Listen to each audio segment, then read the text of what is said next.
இன்னைக்கு உற்பத்தி அதிகம் சொன்னா அதுக்கு தகுந்த மாதிரி நேரடி கொள்முதல் திறக்க வேணும். அப்ப அதுக்கு உடனுக்குடன் அந்த நேரடி கொள்முதல் விவசாயம் போட்டுக்கிட்ட நெல்லை கொள்முதல் செய்யணும். அப்படி செஞ்சா விவசாயம் பாதிப்புள்ளாக இருக்க மாட்டாங்க. இன்றைக்கு மழையில் நினைந்து மூட்டை பூரா இன்னைக்கு விவசாயியுடைய நெல் பூரா போச்சு. அரசாங்கத்துக்கும் பிரயோஜனம் இல்லை, விவசாயத்துக்கும் பிரயோஜனம் இல்லை. எது நஷ்டத்துக்குள்ளாவது விவசாயம். அது மட்டும் இல்ல, நேரடி நெல் கொள்முதலுக்கு போய் பார்த்தேன்.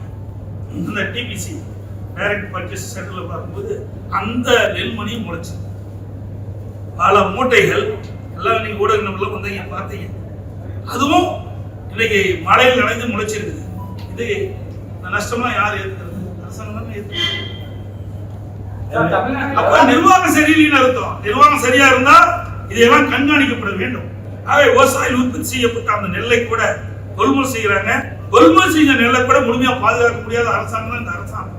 தமிழகத்துல வடகிழக்கு பருவமழை வந்து நாள் ஒரு வாரத்திலே பார்த்தீங்கன்னா அதிக அளவுல மழை பெய்யுது. சென்னையில அந்த இடத்துல தாழ்வான இடங்கள்ல சில இடங்கள்ல குறைஞ்ச அளவு மழை பெய்தாலே அதிக அளவுல பிரச்சனை இருக்குன்னு தான் போய் நம்ம சொல்றாங்க. பல இடங்கள் ஆய்வு செய்யறாங்க. அங்குள்ள மக்கள் என்ன சொல்லியிருக்காங்க, அதற்கு அரசாங்க நடவடிக்கை எடுத்திருக்காங்க. மக்கள் பொறுத்த வரைக்கும் இன்றைக்கு விவசாயி உற்பத்தி செய்யப்பட்ட நெல்லை பல நாட்கள் நாங்கள் கொண்டு வந்து நேரடி கொள்முதலுக்கு முன்னாடியே சாலையில் தூக்கி செஞ்ச நெல்லை கொள்முதல் செய்யவில்லை என்பதுதான் பிரதான கோரிக்கை வச்சிருக்காங்க. இதுதான் மிக மிக முக்கியமா இருக்கு.